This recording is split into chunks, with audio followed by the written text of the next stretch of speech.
everyone, and welcome to the Saturday Boys, where every day is Saturday. Here we chat about games, music, movies, all over nice beer.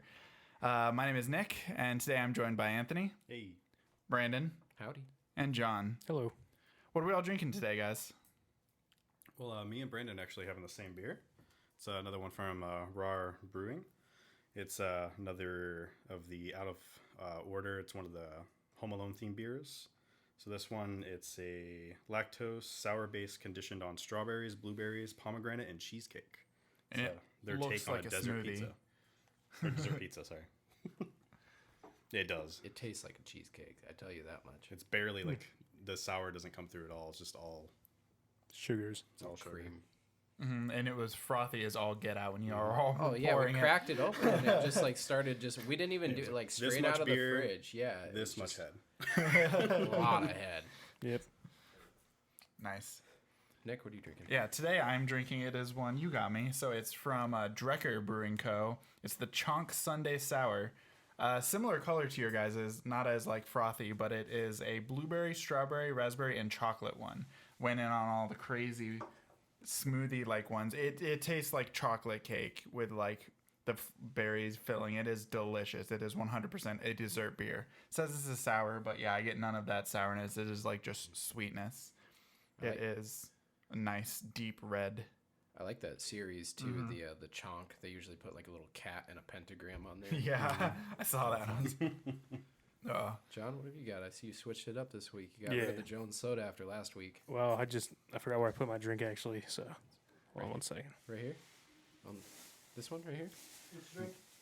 This one. It's right there.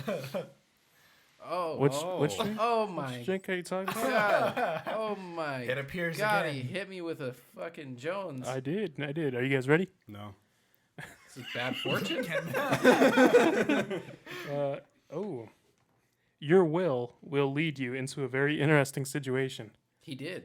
Yeah. You're Last right. week, that was I strong-willed this Jones into That was you. quite a joke. a yoke. Yeah, that was just inappropriate last week with the Jones. We're gonna have to contact their marketing and Yeah. The Straighten that marketing out. department. Oh, they're really reaching there. That stylish reach for the coaster. I like that. He said, oh. Now, see, that's what I'm talking about. He's hiding his real drink. Hiding the behind real the drink.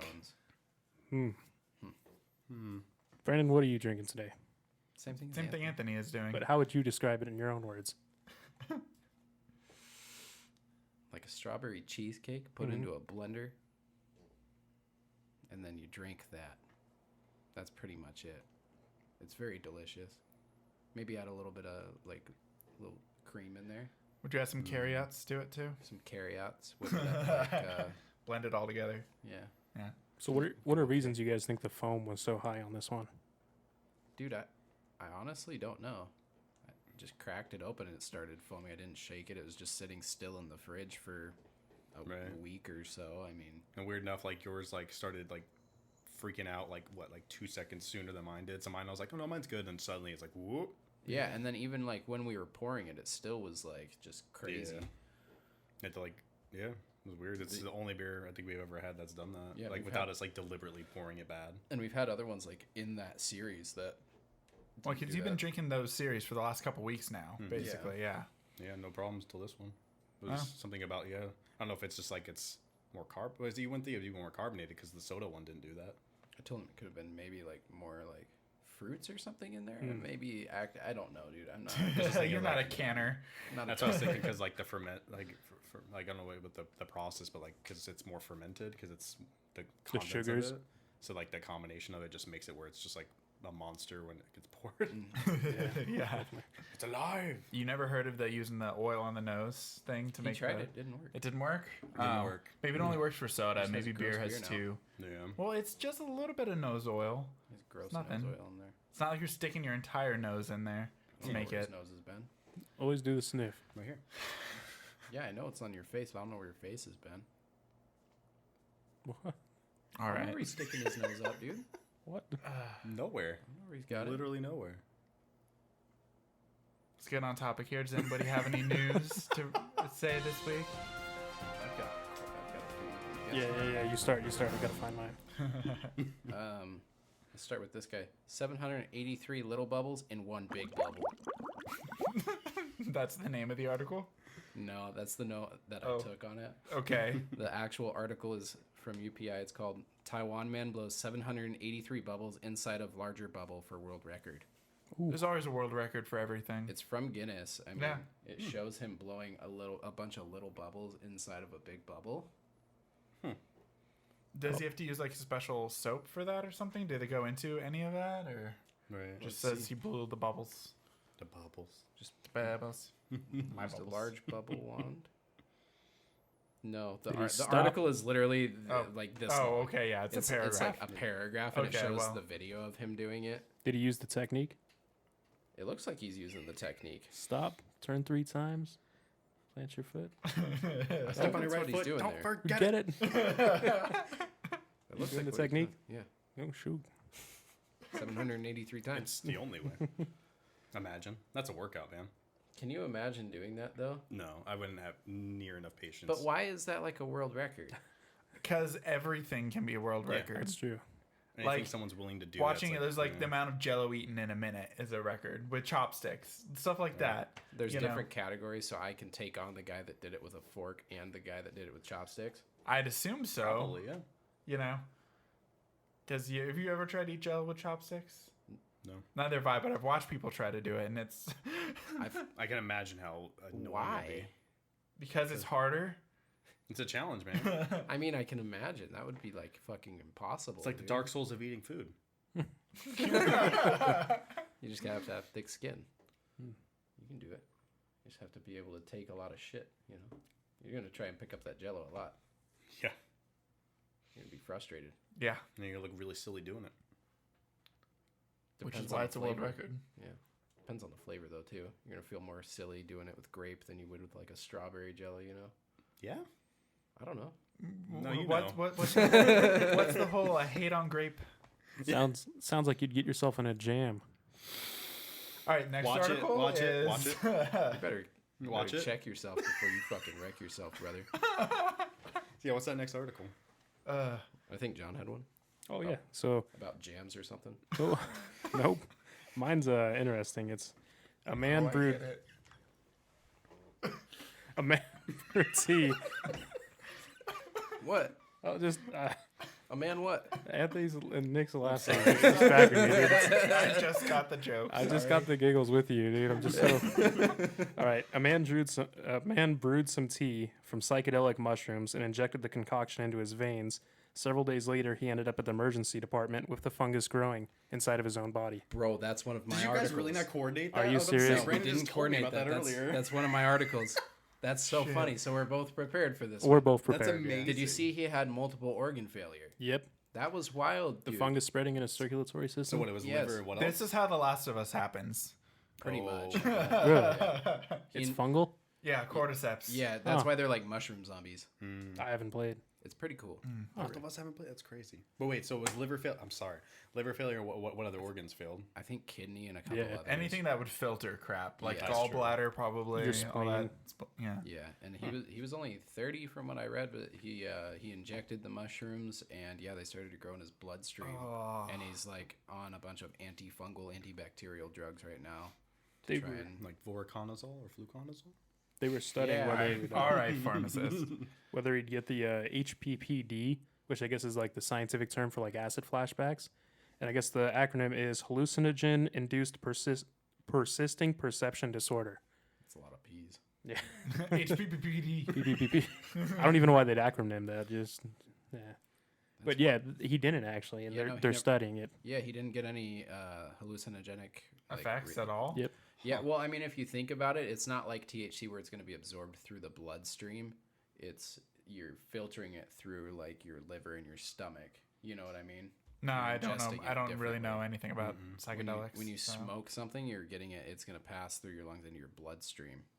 When So you're why did eating he something, just it's gonna inject process the through your tea? liver. He For did. funsie? To figure No, he out, thought or it was gonna work.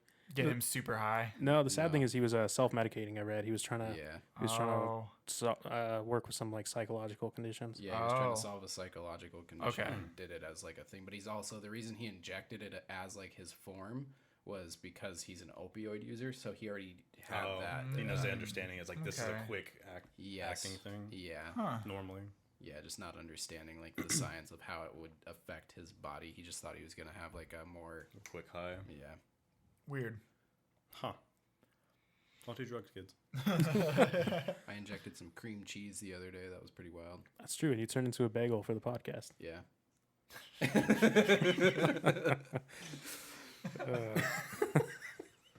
I've got one. So let's see. It was a beer cave from the 1800s found under St. Louis. It was a cave used for storing beers in the 1800s, and it's found beneath a garden. But I thought that was just kind of like a cool little thing since we're sitting here drinking beer beers, boys. you know? Yeah, maybe we should go do a little episode in the beer cave, you know? Right. Can you imagine the audio on that? Oh, God. Solid. Fucking nightmare, dude. Right. Shane would just quit after that. Like, this is too much. No. There was another python removed from a yard in Florida from like a driveway. Another one? Did we start it yet? I don't think so. Okay. I don't think you can eat python yet. Or is that what you're talking about? Yeah, is it out? Is the verdict out? I don't think so. They didn't mention if they could eat it or not. That's kind of what I was reading it for, though. If they could eat the python that they found? Yeah.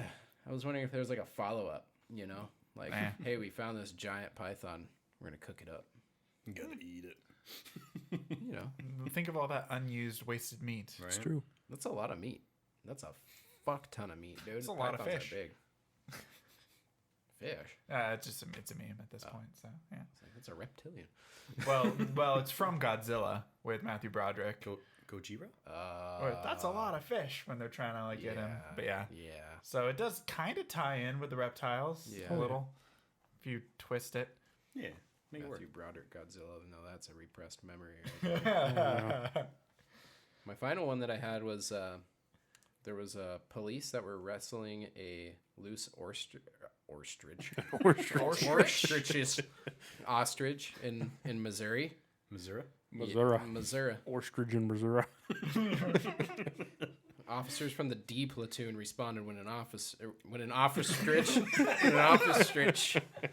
was spotted walking and wandering loose and through traffic. They wrangled the flightless bird named Clyde. What I have a feeling it was named Clyde. That just felt right, I guess. And then there's a picture of them with Clyde. That's nice. Clyde's pretty big. Clyde's actually taller than the arresting officer. Yeah, he is. Is that an ostrich? That's why they had to wrangle him. Last I heard, he's out on good parole. You know, he did a little stint in the pen. Yeah. Gosh. Clyde is out now. That's nice. The ostrich. Sounds like there was some police brutality against Clyde, though. Yeah. Really? I mean, they wrangled him down to the fucking ground. Seems a little unnecessary. I mean, for a little bird like that, man. Have you seen people try to ostriches? Some pretty brutal. Yeah, they have some meat to them. They're muscular. Yeah. Like, They'll Can take you you imagine out. getting kicked by one? no. You're dying. You mean? Fucking ostrich kicks you. Everyone gets kicked by an ostrich one time. Can you just imagine the coroner? He's like, how'd he die? Ostrich kick. Ostrich. Ostrich. What Like, do you say mean no more, ostrich? fam.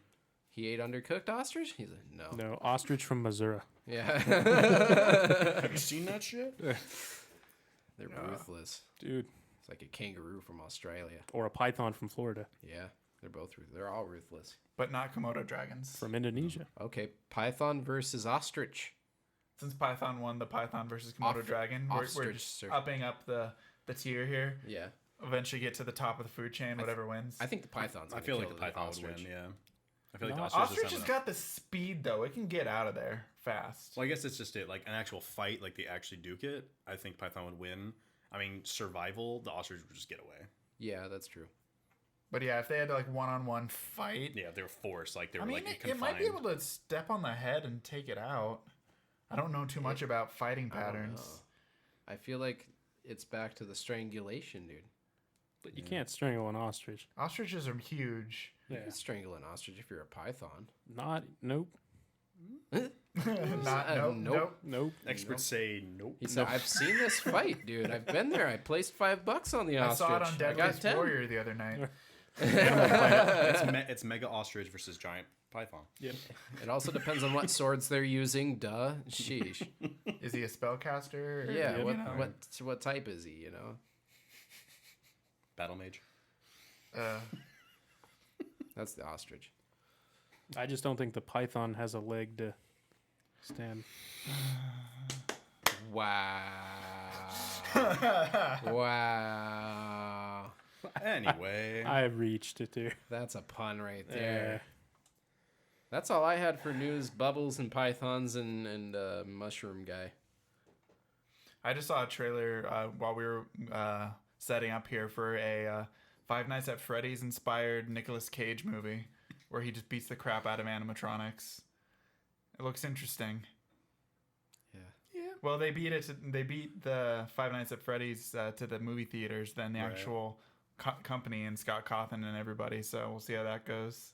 Yeah, they're probably pissed about that. Yeah, well, it's not actually Five Nights at Freddy's, but it's a place with it's haunted animatronics that are killing people. Yeah. I mean, it's same like basic idea. Yeah. as long as that movie's not received like super poorly. Well, it also doesn't look like it's taking itself seriously at all. Looks like it knows it's aware of the joke, which is why I think it's like That's why they got Nick Cage. basically. I mean, the whole trailer, like he's just like a janitor cleaning, and everyone's like, "Oh, everyone's dying," and then he just like gets up, breaks the broomstick, and starts beating the shit out of the animatronics. Oh my God. So I'm just like, okay, I think they're in on the joke. They know how ridiculous it is. Yeah. So I think that could be enjoyable. If you go into it knowing what it is, Yeah. Right. go into it expecting an A+ movie, you can get that. No, so you'll have the real Five Nights at Freddy's for that whenever that comes out. Yeah. True. Boys, Yeah. anything else for the news? That's all. That's it. That's all we got this week. So I guess we're moving into the Moving into the main boo attraction. trifecta. That's right. Hey. Yeah, you. A little closer. I have a secret. If you go to littlelox.tech today, you say it's Saturday, I think he'll give you 33% off. You just have to say, Saturday, boys. I think that's what the guy told me. But I'm pretty sure he'll help you get something really cool for your website. That's what he did for us, so that's just what my guys got. I don't know. Go visit littleox.tech today. All right, so this week we all went and rewatched The Butterfly Effect, so we can talk about it on the podcast here. Good movie. It's been a long time since I watched it. I actually learned a lot rewatching it and looking up some stuff. So we'll just go into it. What's all your all's history with the movie? My first rated R movie I ever saw. Oh, really? Yeah. Okay. My parents were watching it, and I kind of snuck in behind them, and they didn't know I was watching it like with them. And I was just like sitting back behind the couch, like watching it. And I was like, "Oh my god, what the fuck is happening?" It's such a dark movie to see it like 8 years Dude, right? Rewatching it, it's stressful. Yeah, like Super very heavy. very stressful, very heavy movie. But it's really good. I mean, if you can forgive the things that are obvious there are plot some holes obvious plot or holes. like Or plot convenience. yeah, plot convenience happens a lot. I mean, you have to take a lot, like, you have to understand you're going into watching, like, an entertainment movie, you know, but it has, like, oomph to it. Yeah, it does.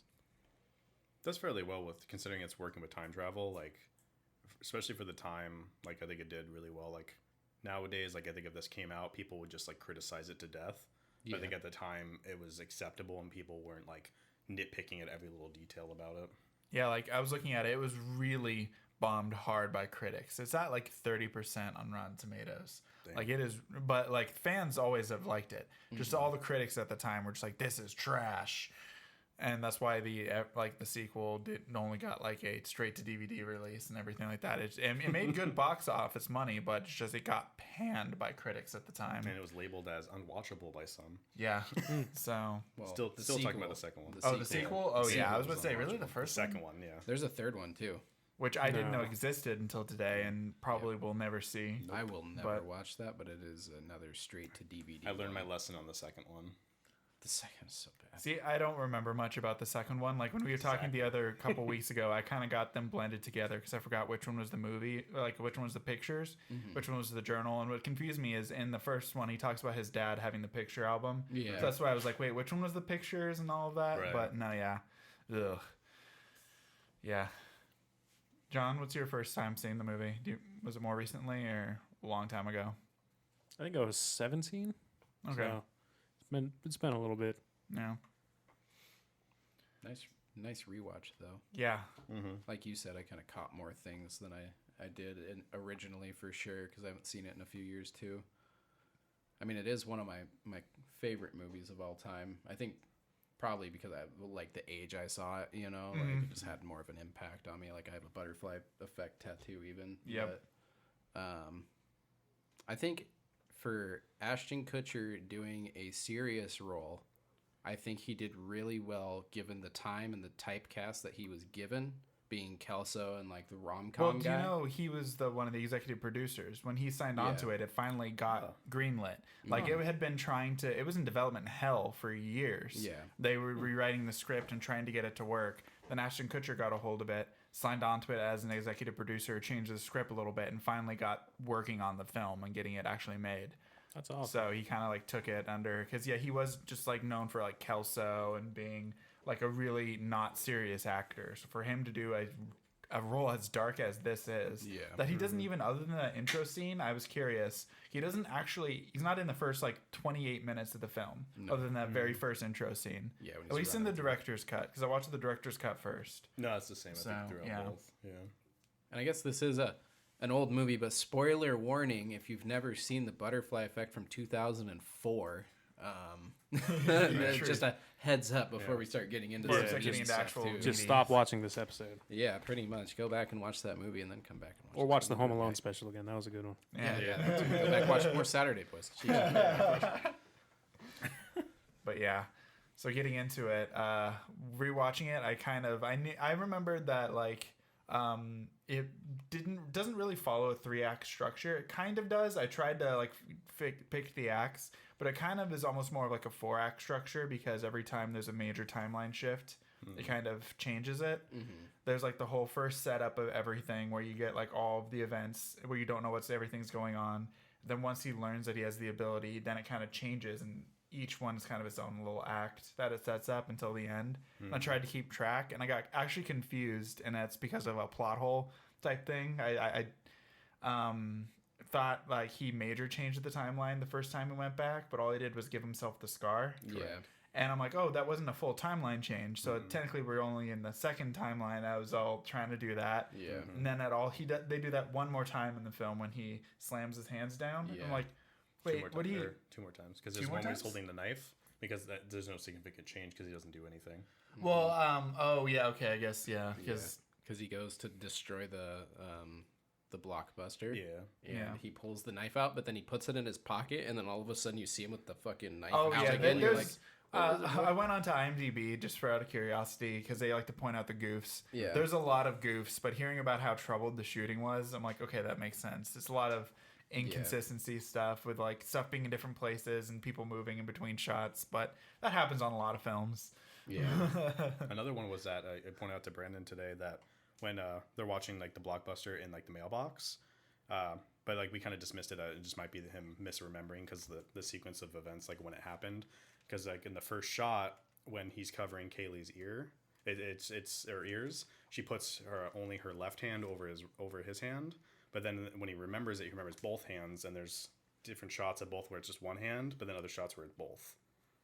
See, I'm gonna get imaginative with it and say that's the whole thing where you don't remember something as accurately as it happens. Yeah, that's why we kind of dismissed it. Yeah. It wasn't an editing or any type of mistake, and when making the movie, it's more so because he's misremembering that sequence. Yeah. So it's easy.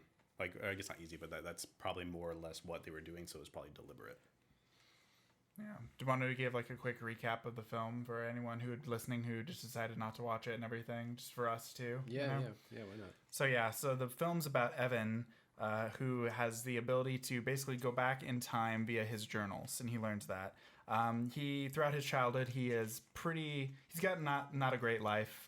His parents are separated. His dad is put in a mental institution, and he constantly has blackouts. And his first one happens when he's at school, and he has a drawing that he doesn't remember. So his psychiatrist decides to tell him to start making journals. And then throughout his childhood, he has a really close relationship with his neighbors, the brother and sister Kaylee and Tommy. And throughout the time, he keeps on having all these blackouts, and he doesn't know large portions of his life. And because of that, he has, like, basically there's how many? There's 5 major blackouts in the film. First one happens when he's drawing at school. Then the second one, when he goes to his friend's house, they go into the basement and he blacks out. Then the third one, they are in their 13 now, so it's a couple years later. The first 2 happen when he's about 7. And then when he's 13, when they're all teenagers, they decide to prank one of the neighbors. And I'm assuming it's in like not the neighborhood they live in, or else they'd be more suspects. Yeah, and they went like through the forest. Yeah, so it's like a nearby neighborhood they decide to prank. And then he blacks out there and doesn't remember anything that happened on it, but something obviously goes really wrong. And then a couple days later, once their friend Lenny, who basically goes catatonic from that event, he comes back to town and decides to go hang out together. Tommy, who is obviously very distressed from everything going on, captures his dog, puts it in a sack to light it on fire, and then he has another blackout. He doesn't remember what happens with all of that. So that's his 4th major blackout. Oh no, I missed one. The knife in the hallway. It's because there's 5 total blackouts. Yeah. That's still, he's still 7 when that happens. He's still younger. Still 7. Yeah, so he has 3 when he's 7, then 2 when he's 13. Yeah, but the knife one's, it's not his first blackout because his first one is the drawing. So Yeah, because the knife one is technically the second blackout because it's when the day of that he's going to go over to Tommy and Kaylee's. Yeah, so all that happens. His mom decides to take him away. He moves away. 8 years go by, and he's like 20 now at this point, in college. And then he learns of his journals and everything, and he decides to go back to upstate New York where he lived. And he meets Kaylee, and he tries to ask her about certain things. She gets visibly distraught, hits him, runs away. Then he learns the next day that she killed herself, and it really messes with him, obviously. So he goes into his journals and does his first major change. He reads about going to the basement. He turns out that their dad, Kaylee and Tommy's dad, is a messed up son of a gun. And he changes that timeline. He yells at him, basically calls him a fuck bag. Fuck bag. That's a note I took. Yeah. Main And insult of the movie. basically sets the first major timeline change. Because he does learn, while he's learning that he can kind of visit his old memories, his blackouts, looking at the journals, he burns his, he drops his cigarette, burns his stomach. And I saw a note that I don't know if this is someone speculating, but they said it looks like the, what is that, the Mandelbrot set? It's like, it looks like the Mandelbrot set, which is another thing for the butterfly effect, the whole, the fractal of life. I'm like, it also is just kind of a circle, but whatever. Like a stretch, I'm like, okay, whatever floats your boat. But yeah, so he goes back after yelling at the dad. He's now, instead of just a normal psych student, he's now like a frat boy. And him and Kaylee are together as a couple. And like his old goth roommate has no idea who he is. Thumper, yeah. And so he seems to be okay with it. Lives out about a week in this new timeline until Tommy comes back, and he learns that basically because he threatened the dad with Kaylee, all of that trauma went to Tommy. Yep. And Tommy got even more messed up. He went into juvie, he's out. Now he wants to beat the crap out of Evan. And they ensuingly fight, and Evan kills Tommy. And then, Which was totally unnecessary. unnecessary. He had him on the ground with the pepper spray, and then he started kicking him, then he started punching him, then he picks up a fucking bat, and it's just like, okay, bro, you could have stopped like 3 steps ago. I thought that was a little outdone. They was just like, whoa, okay. It's like he took all that aggression out in one instance. Like, I get it. He was a shitty Well, because, and also at the time, it's your first time watching it, you don't know the stuff coming up yet. Yeah, exactly. That, because he gets all these memories coming to him, and they say, like, whenever he gets his brain scanned, it's like, oh, the outer cortex or whatever the whole memory Cerebral. is hemorrhaging, like, major, like, he should be dead. But it's because, like, I don't know, through the time travel, he's learning all those memories really fast and everything. So he has, like, all these lifespans, like, within one person. So it's like, it's not meant to be like that. So it's, like, damaging him more and more. But yeah, so after he kills Tommy, he gets thrown in jail for a bit, and then he eventually gets a single piece of his journal, and he's able to go back to the junkyard scene for the junkyard blackout, and he learns that let's see, That one, because he goes to the That one, junkyard scene twice, if I'm not mistaken. He gives Lenny the shard. He gives Yep. Lenny the shard to, he Like gives the a second shard time, of, though, isn't Cut the rope. He says cut the rope. to cut the rope. And then he actually diffuses the situation without Lenny there. He actually is about to, just being, his adult brain and his kid, he's able to kind of diffuse it. But then Lenny, who still has the previous scene, which the audience hasn't seen yet, is very messed up because this is right when he got back from basically being catatonic. He goes and kills Tommy, which then puts him in like this really weird full timeline where Lenny is now the one committed in the psych ward. And then let's see, just looking at my notes here again. So after that, then he basically looks at that journal to see what happened on that mailbox day, and then he sees that they took the Blockbuster and he put a cigarette on it so it'd have like a 2-minute light or something, and then a mom drives up with her kid and it kills the mom and the kid because they go to get the mail, and that's why Lenny's so catatonic and everything. And I don't think he changes it. I think he just looks at it. Oh no, he runs up to it. The first time he looks up. The second time he goes in and he runs up to it and explodes. Yeah, because of what Kaylee said in the previous timeline. Yeah, why didn't you Then save the mom? Why didn't you save the mom? Yeah, That's so when she's a prostitute. Yep, because in that third timeline, yeah, she's a prostitute. Because And then because him doing that, he becomes he becomes a paraplegic. He loses his arms. Yeah, For the fourth full timeline, which I wrote as the everyone else's happy timeline. Yeah. Because Tommy is like a Christian What's kid. up, Brian? I know, right? How's your head feeling, bro? I saw that girl you went home with. Did she borrow your razor? Oh, Fucking Lenny, dude. God Well, I just- damn it, I his know, charisma right? kills me. I just need to note that Evan. There's that scene with the granola bar that never needed to happen. Oh, where he's trying to grab it and it fucking just breaks. I brought a prop just for that. No. Did you bring a granola bar just to see how sturdy it is? Just it's for that. It's the right. It's the type, exact too. one too. Nature You're gonna Valley, get right? crumbs everywhere. You might need to vacuum. Yeah, we might after not this. open it, but Bro, it's already broken before we even. I think Exactly. I think that scene's actually. pretty accurate. Those things Yeah. break. Yeah, No, dude. those I mean, things- But It's- funny enough, there is a continuity error with that scene. Later on, he's not in the focus, but you see him holding it, Yeah. even though he it broke Really? in his scene. Yeah, it's just in the corner. It's Gotcha. just from he being. broke the first Multiple part of the takes, bar. probably. The second He bar. got the second bar though. That was off screen. So yeah, after learning that everybody else is happy, but he's a paraplegic, he just tries to commit suicide, but he can't even do it then. Also, a side note on that, my favorite one-liner in the movie is right here. Did anybody catch that? Yep. Tommy comes in and he goes, "Hey, you forgot the toaster on the ledge." And then Evan goes, "Lenny likes Pop-Tarts." And I was just like, oh, and even Yes. Oh That is my also my favorite line. Lenny Yes. likes Pop Tarts. Lenny likes Pop-Tarts. He just says it so deadpan too. He's just Dude, like Lenny likes Pop I Tarts. never caught that until this watching it, and it's Yeah. now my favorite fucking line. Lenny likes So Pop-Tarts. good. I never It's so- appreciate it as much as I would say I caught it, but I never appreciate it as much as I did like this last couple viewings of it. Yeah. Like that's so it's so ironic because like it's good intention with that statement, but at the same time, what he's choosing to do is going to hurt the very person he's trying to do. Like it's just very Yeah. ironic. It's like saying I don't that, want to deprive Lenny of his toaster. but I'm Yeah. gonna, Very self-devaluating. Yeah. Oh yeah. my gosh. Like he's less than Lenny's Pop Tart. right. It's a very powerful line, but it's also a very quippy and funny Yeah, it's a line. good Yeah, combination it's of quick. sad and funny. But yeah, so after that, he convinces Lenny to give him his journals because he can't even.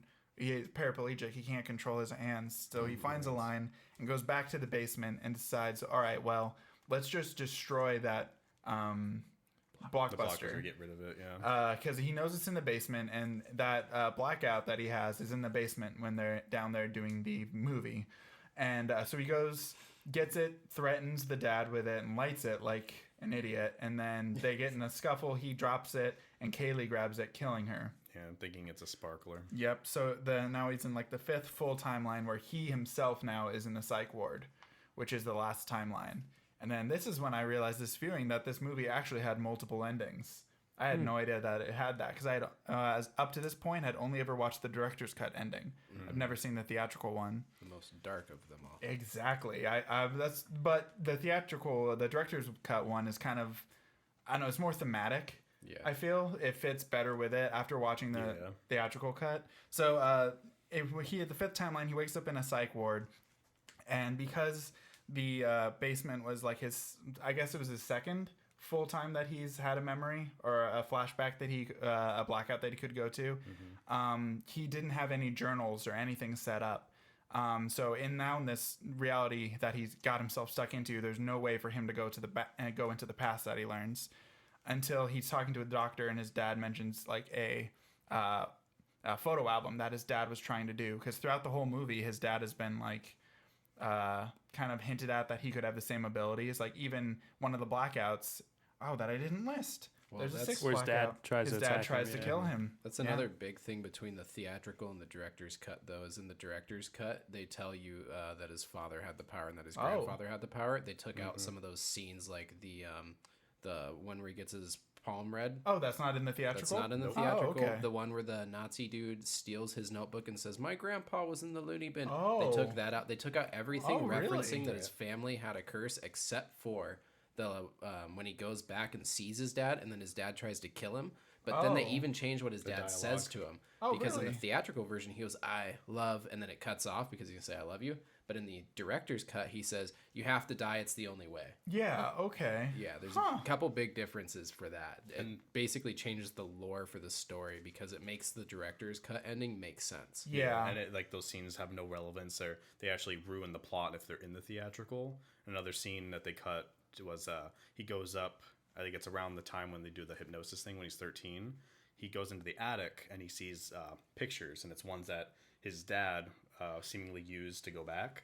And then also he sees a death certificate. I think it's alluding to the grandfather. Yeah, that he died at the Sunnyvale or whatever. Yeah. Oh, okay. So it's like those scenes, like they're so minor, like it's like 3 major scenes, but they all, like for the director's cut, they're necessary because of the idea that he was never meant to exist. But if they can't be in the theatrical because the way they made that plot go. Yeah, because the director's cut ending, which is the one that I'm more familiar with, is basically he in the psych ward, he learns that his dad could go back via photos. So he basically puts together that he could use basically any memory device to go back in time. So he asked his mom to bring old home movies they made. Then he breaks out because they're going to transfer him, uses the old home movies to go back to basically his birth, and then commits suicide in the womb, strangles himself with the umbilical cord, basically ending the cycle. And that's the end of the director's cut. It shows Kaylee and all them living off, because we learned pretty close to the end of the film that the only reason why Kaylee and Tommy stay with their dad is because Kaylee had a crush on Evan. So that doesn't really get used in the director's cut, so I never thought anything about it, really. But she goes off and does like you can see her get married and everything. And then in the theatrical cut, instead of going instead of going to the miscarriage, He goes to the basically birthday he party. goes to the birthday party where he Yeah. meets her, and then he tells her like, "Screw you," basically. He's like, "I don't want to see anything. I'll cut you," or something. if you Kill you and come- your whole damn family. Yeah. Yep. So she runs away crying. So she doesn't want to Stays with the stay. mom, yeah. They go with the mom, and then they both get raised pretty well because they're actually good. So And this separates those two from Tommy, or from Lenny and yep. Evan. So then when he finally wakes up in that, then he's like, Kaylee, and he's like, "Who's Kaylee?" And then that's when he realized like Lenny doesn't know who she is. This timeline, there's no association. So then it's the feel good ending is the way I like to dub it, just because everyone gets to live. And but there's still a has the two of them Radiohead too. separated. But that's the one where the actual theatrical ending, it's Yeah, 'cause Evan walks past her in New York, and they both take a turn to look at each other, but they don't ever quite see each other, and then they keep walking. But that then was the there's- one that was in theaters. Yeah. Okay. And then there's 2 other endings that are cut that were like for theatrical that they didn't do. One is where he turns and he actually follows her, and then the other That's one kind of creepy. they both turn and then he asks her out for coffee. Oh wow. Well, So it's I like think I've seen that one before. I've seen a couple of them used on deleted effects. scenes. Like when Yeah, effects yeah. will run the show, Oh, they yeah. play like the happiest fucking version possible. Oh. Yeah, they're like, like when they start talking again, it's like it defeats the purpose of everything. Yeah. There's no Yeah. sacrifice if he just ends up with her anyway. Yep. But That's my tidbit.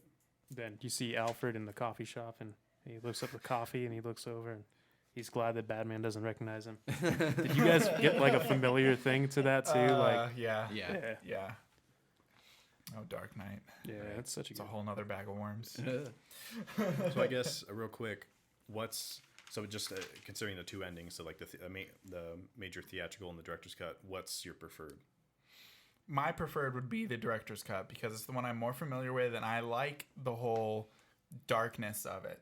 It wraps the whole movie together in a theme. Like, it's a story that shouldn't happen, and it really shows how cycles of abuse, like, not even the whole him not being like supposed to be alive, the whole cycles of abuse, like, no matter what you try and save, there's still other stuff going along, so not one choice can fix anything. Right. Every little thing has like some major consequence, even if you don't realize what it's going to be. Yeah. It's what his dad says to him when he visits him in the hospital. He says, "You can't play God. You can't fix everything." Yeah. I can't remember what is exactly to say, because like you can't change people without changing the past. It's the way he says that sentence, but it's between that and then like you can't play God. Like those two sentences, they like completely encompass the whole idea of what the movie is and like why like you can't, no matter what you do, you can't make everything work. Like you can't right every wrong in the world. It's impossible. Just because you can heal some scars doesn't mean you can heal all of them. That was really deep, boys. That was like the most beautiful we've ever gotten. Deep boys. Right? Deep boys. What's your preferred one? Anybody?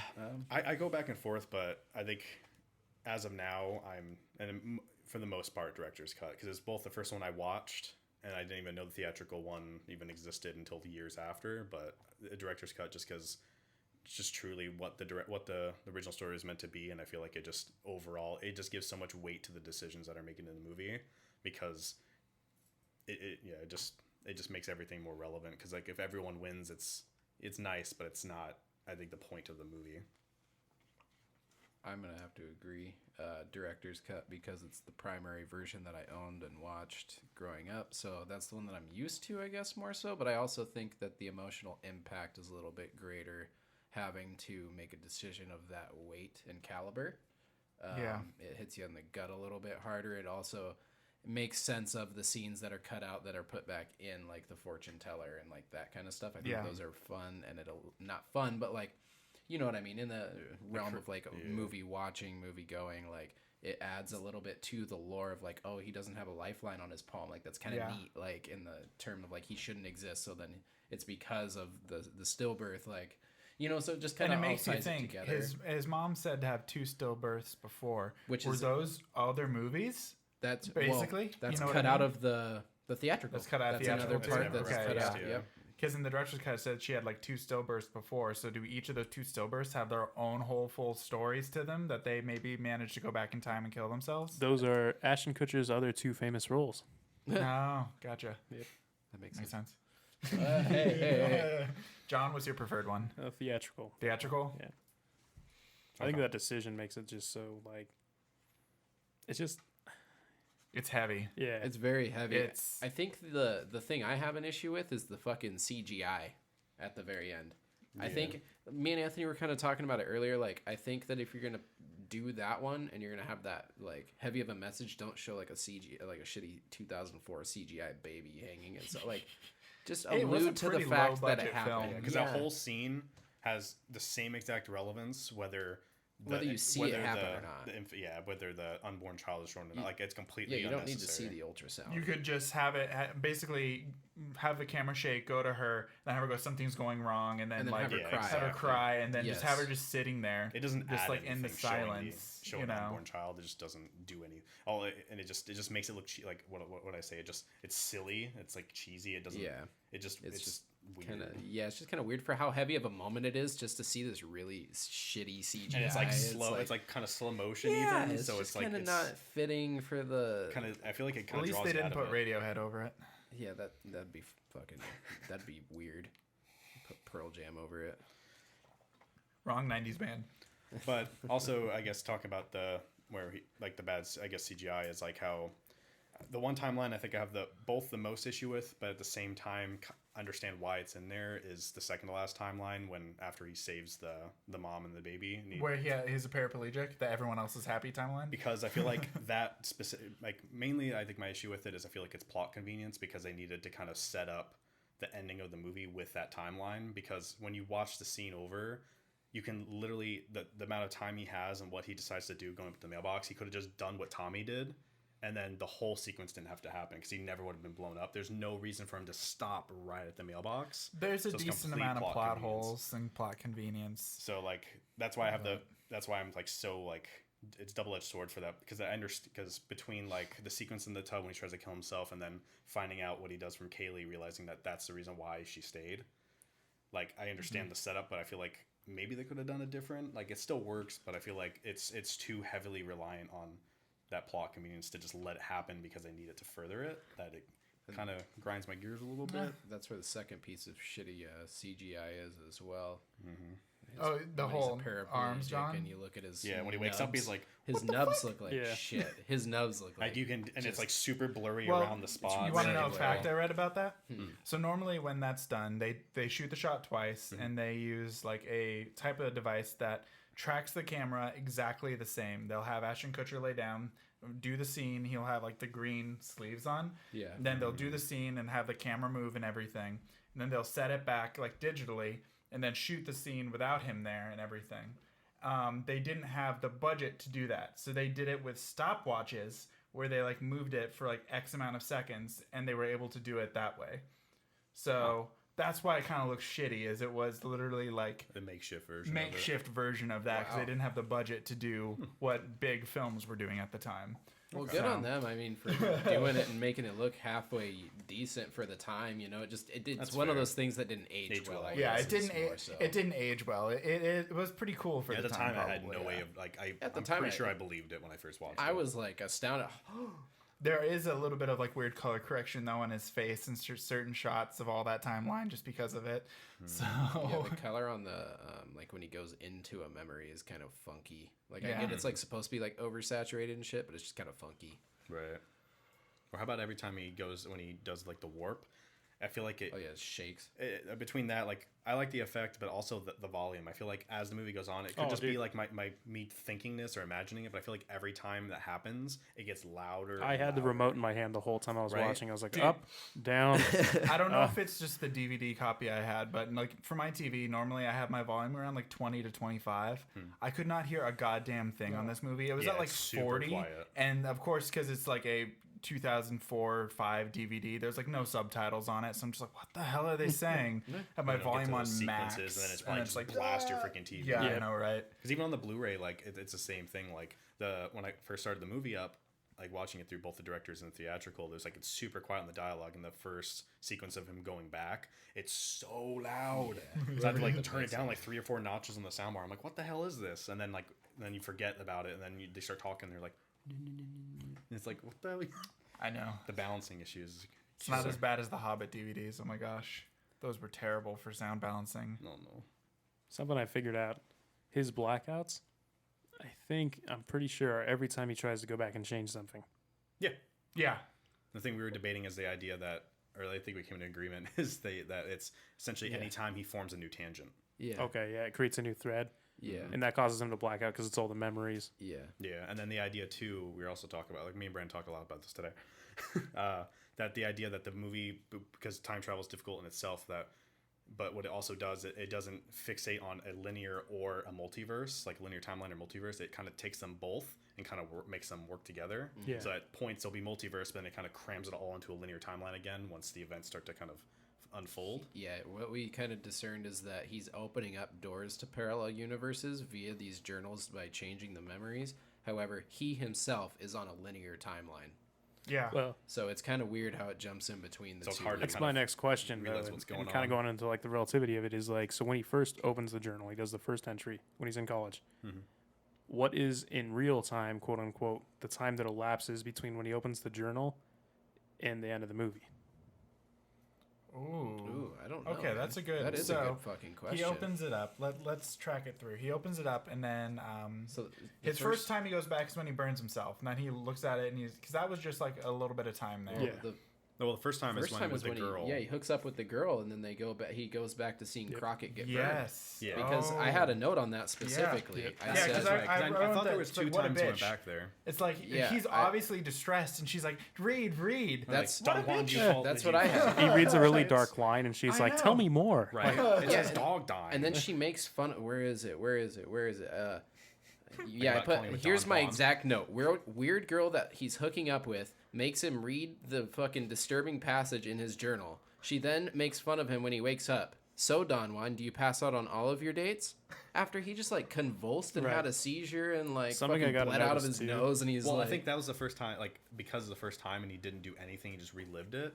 He didn't actually, it was just him passing out. There was no nothing, no blood. Yeah. Nothing. I feel like he literally probably nothing was- convulsed a little bit. Probably. But, Yeah. Maybe. But I mean, Speaking like, I of guess that, on too. screen he actually didn't. But still, like, I'm not gonna make fun. Like, if I'm with Like, if a he passed girl out, like, and are she you passes okay? out, like, I'm gonna be concerned. I'm not Yeah, gonna be like, exactly. oh, hi. Right. The I mean, only you're not one gonna that tease has him. consistent morals around him when he has these episodes based on like the events that happened, the things that open, is Thumper. Yeah. Did you guys ever Yeah. catch that? He's He's the one the that's only wanted one to that not do it in the genuinely first cares place. about him, and Lenny too.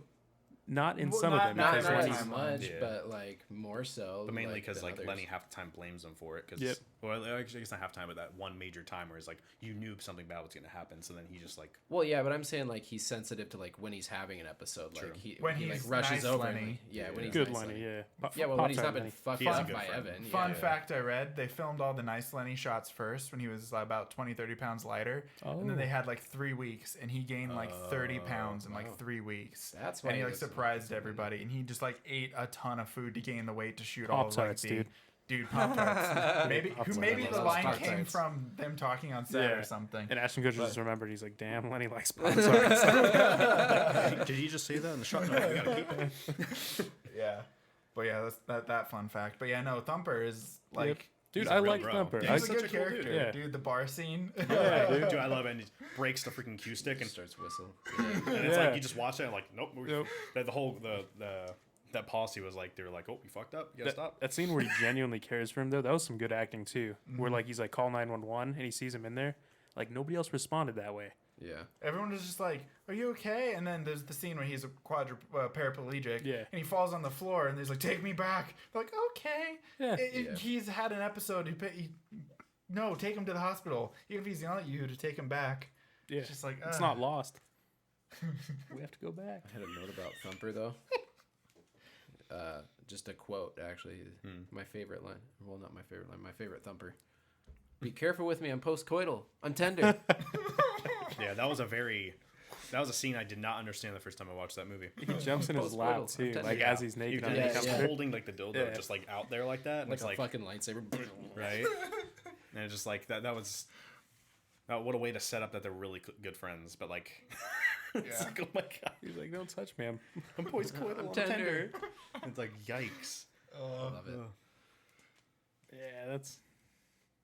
Yeah, let's let that one slide. The pet worms. Yeah, pet worms. Those only come up for like 3 seconds. Yeah, it's Yeah. nothing. Well, it's just mostly in the first timeline because the first timeline, he had basically, if you think about it, all of his trauma is repressed. So he's basically his character in the purest form. He's trying to figure out his memories. He's trying to figure out his Yeah. memories. That's when he's the psych major. He knows everything. Like when he's He's in a the psych major in a few of them. well, if we talk about it like being in a linear timeline, he's probably only a couple weeks for the whole movie at most. Like Yeah. a week or so in the second timeline where he's a frat boy. No, actually, because then he's in a penitentiary. I also saw online that technically the filming location, he's in a place where he should have been already incarcerated. He should have been like just like a holding jail cell or something until the trial's over. Yeah. But they put Oh, him in yeah. like a state I know they penitentiary. put Yeah, him right like away. full And it's on. just like, Well, oh. that's what I want. I don't know if I brought it up with Anthony when we were watching it earlier, but I thought that exact same thing. I was like, well, damn, that was a quick trial. Like, Yeah. fuck, they don't Right. even show anything. He's just straight in the pen. Like, It's like, Well, yeah. especially with the idea that if the implication is that he's only there strictly off of her testimony, it's like you're not gonna get any more evidence than that. yeah, Like, because just it one was person? self-defense until the point that he started hurting him on the ground. right, and that's That's just it. when it Like, and then became the idea that aggravated they would assault. have to prove that he actually had the intent to kill him versus self-defense. Like, how Yeah. could they just? Which Yeah, I means guess she likely testified. That's against him. exactly. But We at the think same all her time, it's like you still would testimony. need more evidence because of the idea, like what the mom was saying, is like, oh, your lawyer's pretty sure he can get you off on self-defense. So like, especially if that's up on the table, it's like how they throw him in How jail did they so throw him in the quick. penitentiary with all the other criminals where he gets raped and all that jazz Right. that fast? Big It's Nazi like, dudes and shit. I know, what the hell? Yeah. Yeah, that scene got really dark. That was some of the most Yeah. disturbing part of the movie. It's Dude. another note I have. The prison run is wild. That's literally It's the note. It just says the prison run is I also wild. wrote That's a that the film is usually pretty dark, except for the prison scenes. It's It really well changes lit. very well lit. It's Yeah, very right. bright. It's a nice change of pace, like for your eyes to watch those scenes. Which is It hilarious sounds weird, considering the but setting. Like, I it's- know, Exactly. right? I think Right, it's an that's ironic also the- counterbalance the on dark- purpose. I guess not the darkest, but like the most like. It's probably one of the longest timeline runs the too. second Yeah. day, because then the third major timeline is just when it's when Lenny is the one that's incarcerated. He's not in that one for very long. No, that's quick. Yeah, that one's Yeah. pretty fast. So that's the second one definitely has the most amount of time in it when he's a frat boy and he's trying to figure out everything because that one doesn't seem to have anything. He doesn't even really think about Lenny at all during that timeline. And- Interesting. No, No, Lenny doesn't come up but hardly at all. yeah, No. it's not until actually, it Tom- does. He goes to the payphone and he tries to call Lenny's. Oh yeah, because he he goes- his parents. him. Yep, Yeah, he that's visits Lenny. right. And then his mom's like, That "Don't was ever the come back." Yep. Yeah. That's crazy. That timeline is long as hell. Yeah. Yeah, it is. I thought that was two separate things. That's actually my least favorite part of the movie. It's kind of boring. That to me. second timeline. Yeah. Well, I guess B, it is called because it all in the my notes. setup for the rest of the movie. Just because that's like it's his first major skip, so It's his for first change. like different parallel universe he finds himself in. So Anybody else notice the Blink 182 posters all Yep. over his Oh, room? I still haven't His seen. You mentioned the second one. I still didn't see the second one in the scene. They pan. So you start off and you see the first one, then Right it there. pans left, and you catch like a quarter of a second. You just see dash 182. Oh, It's not like a that's why. full poster, but Gotcha. like half. Yeah, I've always saw that first one, but And then when they go to eat dinner, it plays Jimmy Eat World. yeah. So just good music all Yeah. around Oh, in yeah. this movie. I knew I recognized it, but it wasn't until today because I paid attention to the subtitles and then between you saying it too, and Yeah. like I noticed watch it it. with subtitles. What was that like? I always Just want kidding. right. I'm just kidding. I know. In the You were beginning, just when completely they go robbed to the of movie DVD. theater, they're watching Seven. Yep. Yes. I yeah. love Seven, dude. That's a good speaking movie. of that freaking scene. Okay, so the guy that's sitting behind Kaylee in that scene, he's way too into that scene considering how Oh, freaking dude. gross it is. Dude, He's like, yeah. He's like, yeah, I like it. It's like, Yeah. what is going on? And it's like I'm so like I hate that I know that now because I'm so fixated because you're like, why the fuck did they have him do that? No, I never saw Seven that is guy. not a movie to get It's excited I know, about. like there's no point to where you're like, yeah. Yeah. You Yeah, should it's- never it's feel that way. Seven and Dumb and Dumb and Dumber. Dumber. Yeah. Maybe he thought he was in Dumb and Dumber. He Right. walked in, he saw Seven and Dumb and Dumber. He's like 50-50 Right? He's like, chance. The Fuck it. punchline's coming in the next Yeah. scene. It's Jim like- Carrey, yeah, and it's really like they put on the fucking dude dead at the table. It's just this guy, yeah. Yeah. It's pretty dumb. That guy's got bigger tits than Lenny's mom. Oh, Dude, That's that, the line. I know, Yeah. right? that kid was just, and I wrote that so many times in my notes. I was like, Tommy's Tommy's just an an ass. absolute Tommy's a piece of shit. psychopath, Fuck dude. bag, dude. Yeah. Little fucking. But it really shows how much like abuse can. At least it's trying to show Yeah. how much abuse can fuck with someone's psyche. I wish I knew more about psychology because something they picked up on is he's twisting the doll's head. Yes. And there's two timelines he twists the doll's head. There's one where I think he stands up for Kaylee, but he doesn't say anything about Tommy, and Tommy's upstairs watching, and he twists the doll's head again. And then the first one he does it, and I think he has some kind of. This is again not knowing too much about psychology, but I think he has some kind of almost like Stockholm syndrome like envy because the attention Kaylee gets from the father versus the father like neglects him and tells him to get out of the way and Well, stuff. when Yeah. Evan first comes over, he's Yeah. like, "I thought I was supposed to be the hero Yeah, in the yeah, yeah. story." He just cuts him So, out of it entirely. yeah. So then also builds on the resentment that he has of Evan, and then between that and then him having interest in that, so it's like the one person that he still cares about that thinks just like with when he's a frat boy, it's Yep. like you want to take the one person away from me that actually doesn't think I'm a piece of shit. So it's like he has everything about his upbringing just makes him resent Evan in its entirety, whether it's his fault or not. Well, he also has like a thing against Lenny too, just like right off the bat, because if you look at the very intro sequences when it shows Evan like when he's 7 and he's going to school, you see in the background Tommy's beating up Lenny with a fucking crayon. Oh yeah, I don't think I ever He's noticed got that. a big Crayola, like a that like kid's Mr. Lenny? Brightside. Okay, that kid's I Lenny, saw and he's that. I beating saw up- him beating on it. Tommy's I never beating realized up Lenny that. in the very beginning of the movie. I was like, Oh. oh, that's some foreshadowing right there.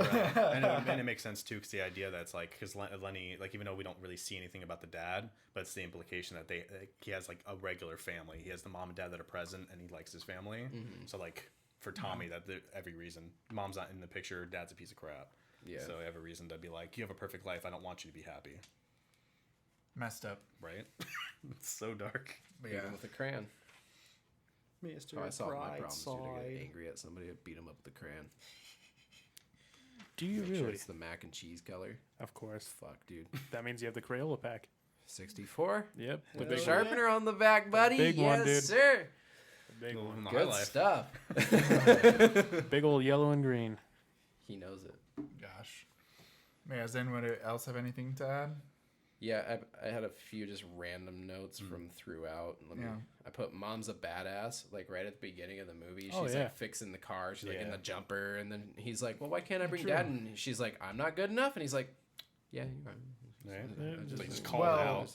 I think, what is it, the fourth timeline, he goes back in time to save his mom because he finds out that once he blows his arms up, his mom has lung cancer.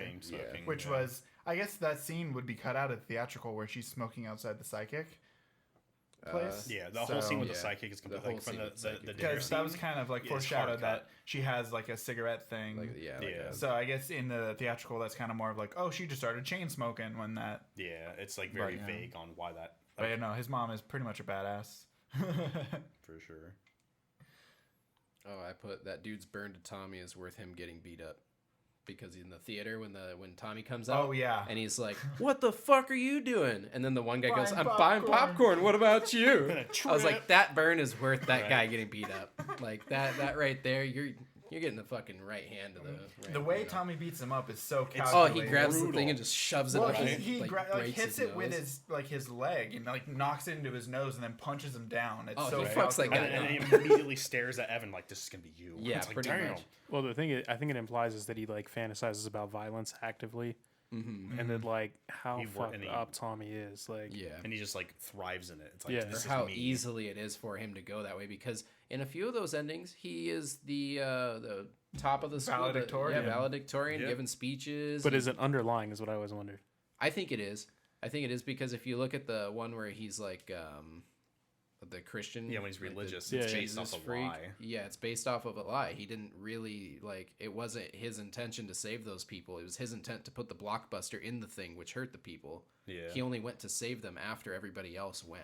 Mm-hmm. And he wanted, like, I took it as, like, he was taking credit because he was like, after everyone's like, he follows everyone like, no, like, lady, stop, and it's like, and then so it's like, I think at that point, like, I feel like because he is so messed up that he didn't become what he did out of actual righteousness, it was that it had something to benefit, he was seen differently, so he got attention. Well, through that timeline, he still lived with his dad, so he still has any timeline that he lived with his dad, it's like fed into him, which again, like you said, cycles of abuse. It kind of just like fucks him up that way, but if he's with his mom, he turns out fine. Which is why sometimes like following this movie throughout the plot lines, you have to like think of everyone's like, oh, he changed this, so that changed all of that for these people, but it didn't change this scene, so they're still messed up. Like it, like trying to write everything down. Like I mapped it, but I literally, dude, you're gonna crack up. The time I stopped mapping when I gave up is the fucking Pop-Tart comment. Literally on my notes, I have half the sentence typed out. I said Pop-Tart, what the.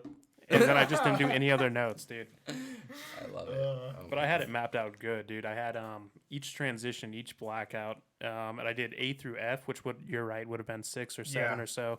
And then I did a decimal point for each one. He tried to change it, and it ended up, I think where it ends off is like 7, like point, like there's a couple like changes he makes to keep it to the point where the movie ends. Yeah.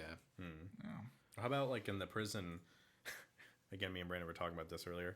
That like when it's the whole riot, and then his cellmate was holding the door closed so he can read the passage to go back. Hercules. Yeah, he freaking goes up like when he first runs in, that epic uppercut and just that ends too. the guy. He fucking kills the Nazi with one punch.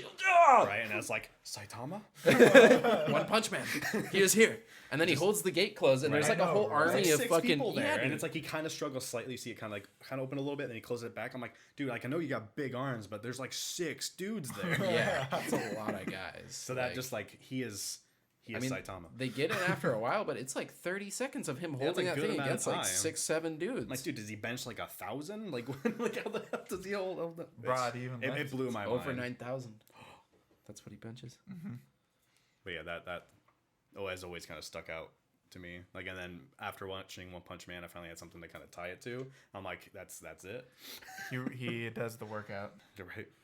Oh, the scream Kaylee does when she sees the dog, like in the Crockett scene. Mm-hmm. Yeah, she lets out like it's not the Wilhelm scream, but it's the other like the female version. It's,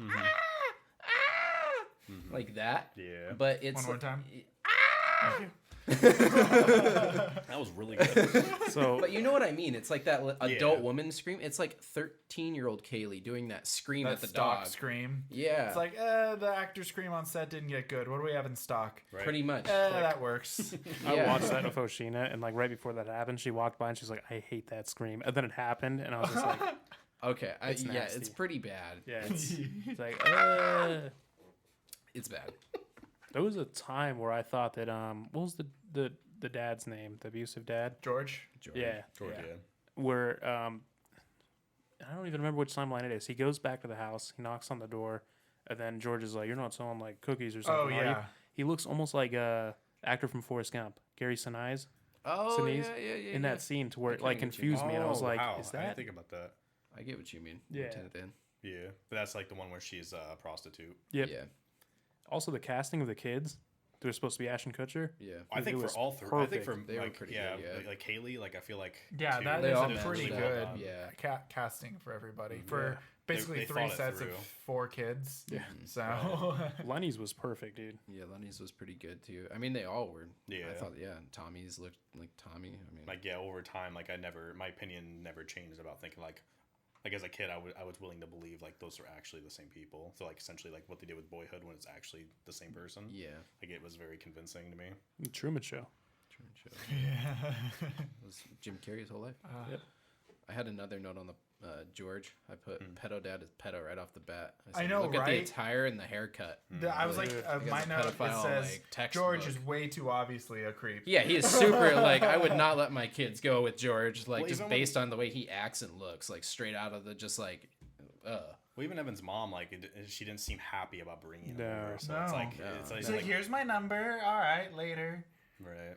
It just kind of seemed like, oh hi George. Like she was like very enthusiastic, like unenthusiastic about even just dropping him off. Something weird, and I didn't catch if it was every single time, but I have a theory it might be. Every time he has either a blackout or when he goes to change like a huge moment in his life, I think there's a crucifix, if I remember right. So when he's in the basement, George has a gold chain crucifix hanging. When he's in the prison and he blacks out, it pans to where the window of his religious crewmate has that crucifix in the background. And I didn't go back and catch if it's every time, Interesting. but I'm wondering if that was like some Well, like director. I read a note. This is most of the stuff I read this through IMDb, so everything's with a grain of salt. But originally his name was Chris Treborn, and if you move the T over, it's Christ Reborn. Whoa. They changed it to Evan Treborn, so it's Event Reborn. Whoa. Because apparently some of the God. earlier drafts was way more like Jesus Christ imagery, and it was very weirdish. So they Yeah. kind of toned that down. They changed the name and everything. Well, once yeah, they there got was that religious, like what he did with the paper holders in kindergarten. Yeah, yeah, Yeah. Oh yeah, because to convince him the stigmata.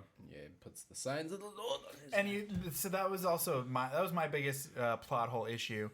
If normally in the timeline, he just draws a weird drawing, shows it to the parents, and they're like, okay, yeah, that's And kind that of sets the weird. whole Let's journal. get him on his journals. If a kid goes up, hey, watch this, you're like, yeah, he should probably see a psychiatrist. he's That's You'd be what like- I told Anthony. I It's was like, that's a major change for a timeline. That's just That's- not a little thing. that's what I said. That is a good point. Like, cause like I did kind of dismiss it, kind of like with the burn, but I guess that's easier to hide, and it was just like something very minor, and it's like only Yeah. he knew about. But that was an adult watching him do it. exactly. That's a He good was point. in. That's why I said I don't get how this isn't like a major timeline Yeah, because shift. I told Anthony, I was like, bro, Okay. how the fuck is this not a major timeline shift if your day, you like you said, you're just handing in a bad drawing, but then the other like reality of that is that you put fucking holes through your hands, your day is going to be So, drastically I guess the different. only thing to kind of be devil's advocate, if in that timeline, instead of for the drawing being the thing that causes this, It's that the it's hands. that action, that it's not severe enough. He blacked out, and that's why Yeah, he has the because holes then he in can his just make the hands, whole 'cause then thing where he still can just dismisses convince them because it's blackout. the first instance of anything bad. it's way more. It's a stretch, but I think to some degree because of what other events in the movie that are allowed to happen, you could argue that. Yeah, I low key feel they would have like looked into his mom and like CPS or something for like attitude like that. Yeah, you know, I think like, that would be like. I well, think they that's the know that biggest his stretch. dad is committed and everything Right. like that. So, it'd So I be feel like it'd be more likely. I think like in a real life scenario, that specific action more so than anything else would actually make the last timeline actually happen, like right then and there. yeah. The other confusing thing is like, okay, so like you have these blackouts because you're going back in time, but you can only go back in time to where you blacked out, so you're like stuck in this thing. You It's know what I mean? You basically can't- it's a form of world building, kind of like not every event, like you kind of create your own blackout moments basically through trauma, so you can revisit those points of trauma type thing. I don't know. It's the suspension of disbelief on it. And I think you have another to thing, live by the movie's rules. exactly, and I think to some degree too, you can kind of incorporate the idea of like Flash and then Dr. Manhattan, the idea that they both created themselves, because like Dr. Manhattan, that whole thing is like, I had enough time before he went back in the chamber, before the action happened that made him happen or become what he is. It's because him as Dr. Manhattan made the door close. So it's this weird like paradox, or like whatever you want to call it, and that's why like to some degree you can argue that having that confinement of having those limited blackout moments can happen because everything's preordained. Everything's already all the events have already happened. We're just kind of seeing it unfold as the movie goes on. Yeah. So he doesn't have actually full manipulation over everything, but it gives You're the not illusion God. that you do. Exactly. So you don't have it gives the impression you have complete manipulation over the timeline, but he doesn't seem like he really does, because there's points where you can be like, well, you could just go to this point and just completely stop everything. But if it's trauma based, how do you go back to your birth? Well, That's why it's kinda truly traumatic. not. Oh That's why, yeah, like 'cause you can could argue use it's the not, photos. because we don't have enough evidence from the dad or the grandfather to know why exactly they started or how they exactly like figured what it the out. mechanic is. Because it could have been for them, they just stumbled upon it. Like they could have just been like reminiscing, and then the dad went back and he was like, It that could was have really actually vivid. stopped it if the grandpa. So, like, let's say the grandpa goes back the first time. He like reads his journal or something. He goes back. Let's say he doesn't change anything. None of this would have ever happened because he wouldn't have had the kid. He wouldn't have had Evan later. So almost to some degree, it kind of ties in with like the religious aspect. It could have been the idea that it's predetermined, so it's like the illusion of control, illusion of free will. Like even though it seems like he has control, he can manipulate stuff. He can't play God. He can't do all this, even though it seems like he can. Damn, this is crazy. There's some parallelism to like some like deep physics and shit too. Like that, I think that's a Einstein quote, like God's dice and everything, and then with the relativity of the timelines getting crossed. Like I think it's a mix between like religion and science, were like influential themes with the writers. Yeah, they were taking a lot with obviously like science fiction, Yeah, chaos with it. theory. Hence why the script kept on getting rewritten, because I feel like something with that, it could be very easy to make it it way has too hard dude. to be digestible in a 2-hour movie. Yeah. I loved it though. I love the ambition behind that dude. I know, yeah, like I wish more filmmakers would create content like this nowadays, where it's yeah. like this Take the risk. thoughtful and Yeah. dude, like I don't care that there's plot holes. I don't care. Like I If was you do telling it well, Anthony, like people you'll ignore it. exactly. Like I'm watching this to be entertained. I will give you forgiveness for certain things. Understand that and stop making Jumanji over and over again. Or please. just like or River don't, Cruise. don't make River Cruise. or dude. don't make Looper. Like Yeah. there's Yeah, ways to yeah, do it to where, or even like freaking like I was and saying, if Rick Looper and sucks, Morty. don't make Star Wars 8. Jeez, Ryan Johnson, Jesus. But like there's definitely ways to do it, and it's like I feel like if you have the dedication and you show the passion behind like the work, like the art that you're trying to make, it's basically people what will Ashton accept it. Kutcher brought to it. Yeah. Like he needed a serious movie under his belt. Then after doing so many comedy roles and everything, that he'd really just kind of like produced it and everything, got it working, and yeah, paid off for the users at least. Critics hated it, but we're talking about it, so Right. Yeah. you know. Fucking over 10 years later. The Saturday effect. I was willing to watch. I was willing to watch the same movie twice within a 24-hour period. There's not many movies I'm willing to do that for. No, and it's one of those movies that you kind of almost need to. Yep. You know what I mean? To fully grasp the movie and to catch all of the things that like we were kind of discussing today, you almost have to watch it a few times to get some of that shit. But I mean, it's. I think we're gonna be talking about Shutter Island here, and then doing like a little compare and contrast. Not this episode, but coming up. And that's another one of those movies where the more you watch it, the more you get the Like movie, little minor you know? details, and it kind of hints at certain things. It just just makes it so much more enjoyable, because then you can actually get more out of the movie. Because like when you can watch it once and understand everything about it, maybe sometimes that's what you're into. But I feel like having a movie where you can rewatch it and keep learning and keep finding new things, it's like the constant enjoyment. Like it's I feel like it's few and far between. It's nice when a movie can do Feel that. that way about The Room. Right? Exactly. Leaves you wondering, did the movie change or did I? Was it really about The Room? Oh goodness. Anybody room, else have it's a story anything they about- want to add before we finish up? Room. It's a story about a friend. Tommy was out. Wizzo. I had just some like thumper fucking on the bed. That's kind of gross. Fucking on his buddy's bed. Yeah. Get out. Did Yeah. you notice the comment they said when the first time he walks in the room? He said, "It smells like ass and patchouli in here." Yeah. Like- Man, I think that kind of runs through all of my.